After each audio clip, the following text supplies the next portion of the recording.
Vous êtes devant le cinéma Maolé Baïta ici, mais il faut vous dire que le cinéma Maolé Baïta n'était pas le seul cinéma de Mauléon. Il est même venu beaucoup plus tard que le premier.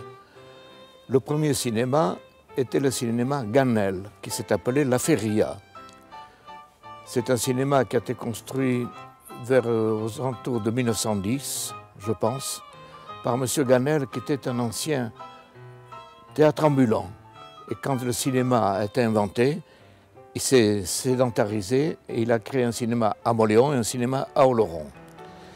Le cinéma de Mauléon a été transformé vers les années 37-38 dans la salle que les Mauléonais ont bien connue, sous le nom de La Feria. Et c'est en 1934 que le cinéma Maolé Baïta a été créé. C'était un cinéma paroissial, fondé par le vicaire de l'époque, l'abbé Espagne. C'était un cinéma qui était dans ce bâtiment, qui était un ancien établissement de bains, et que la paroisse avait acheté. Non pas pour en faire un établissement de bains, mais pour avoir une salle de spectacle.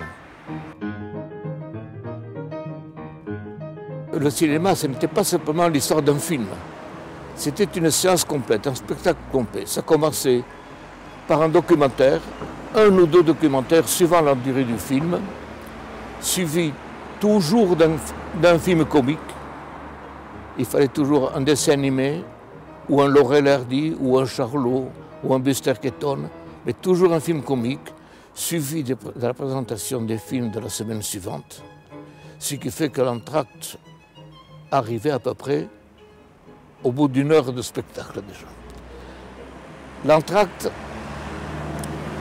les hommes sortaient et allaient au café en face.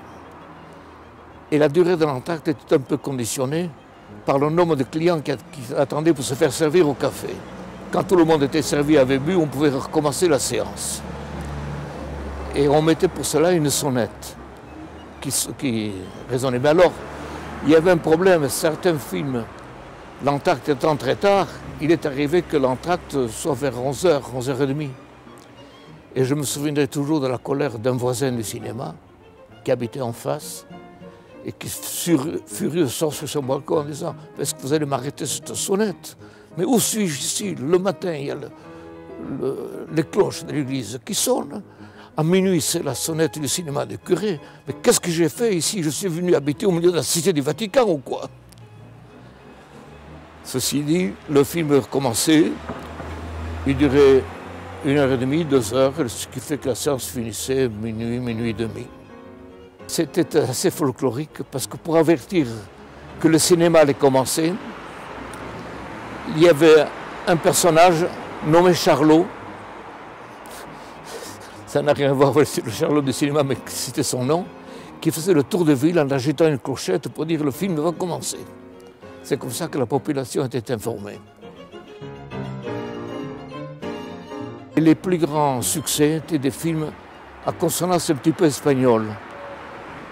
Roselito, l'histoire d'un enfant chanteur, Manolete, et puis après les grands succès ont été Les De Funès, Les Sissi. Je me souviens que pour un certain film, Manolete par exemple, il nous est arrivé de refuser du monde, mais les gens ne voulaient pas partir. Alors on leur vendait les marches, l'escalier du balcon. 2 par marche, la salle était comble. Voilà, quand il y avait des films très importants, nous faisions 2 séances l'après-midi, une à 2h, l'autre à 5h, et puis toujours la séance du soir. Je me souviens, étant enfant, avoir assisté à des séances dans ce cinéma.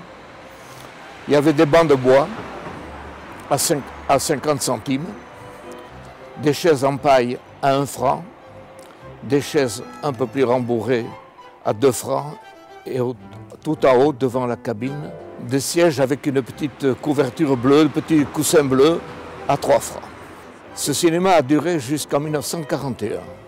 En 1941, un orage de grêle a démoli tous les toits de Mauléon, donc celui du cinéma, et le bâtiment a été laissé un petit peu en abandon. Le cinéma actuel a été inauguré le 1er octobre 1947 avec, tenez-vous bien, une pièce de spectacle, une pièce de théâtre. qui s'appelait Les J3, joué par des amateurs moléonais. Puis le cinéma a marché avec comme directeur M. Orgambide, puis M. Michel Béguery. Et c'est en 1956 qu'on m'a demandé si je voulais bien m'en occuper. Et je me souviendrai toujours de ma première séance où je suis arrivé tout fier, tout jeune, directeur de cinéma. J'arrive, c'était une séance en semaine, on vend les billets. Et à 9 h, je signe à l'opérateur qui attendait, je lui dis tu peux commencer. Et il a cette réponse magnifique, et avec quoi? Il me dit le film n'est pas arrivé. Il m'avait laissé vendre les billets sans rien dire, vexé peut-être de ce que je sois tout jeune, moi, nommé comme directeur. Pour l'anecdote, je vous dirais, c'est à peine croyable, le film s'appelait Faites-moi confiance. Et en 1990, le cinéma qui appartenait toujours à la paroisse de Mauléon a été mis en vente, a été vendu à la mairie de Mauléon. Voilà l'histoire du cinéma. Ça, c'est l'histoire de Molébaïta, mais l'histoire du cinéma La Feria est beaucoup plus intéressante parce que c'est un cinéma, comme je l'ai dit, M. Ganel, qui l'avait créé, était un ancien comédien ambulant qui s'était sédentarisé et qui avait créé donc un cinéma à Oloron et un cinéma à Mauléon. Et ce cinéma à Mauléon était le seul cinéma à l'époque et passait des films qui étaient des films, des séries. Il y avait des fois 10 épisodes. Le grand problème pour nos cinémas, c'est que les cinémas, nous ne pouvions pas passer n'importe quel film. Les cinémas, il y avait les cinémas de première catégorie. Paris, Bordeaux, les grandes villes. Ensuite, les deuxième catégorie, Bayonne, Pau comme ça. Nous autres, troisième catégorie, nous n'avions pas le droit de passer un film tant que les deux autres catégories ne l'avaient pas passé. Nous devions attendre que c'était... Et ça nous a posé des problèmes pour un certain film, je ne me souviens plus lequel, que les autres ne se décidaient pas à passer, que nous avions toujours en réserve. Mais les actualités également, nous ne pouvions les passer qu'en troisième semaine. Ce qui fait que pendant la 4e République, les gouvernements changeaient très souvent. Il nous arrivait de présenter aux actualités le nouveau gouvernement, alors qu'il avait déjà été remplacé par 2 autres gouvernements.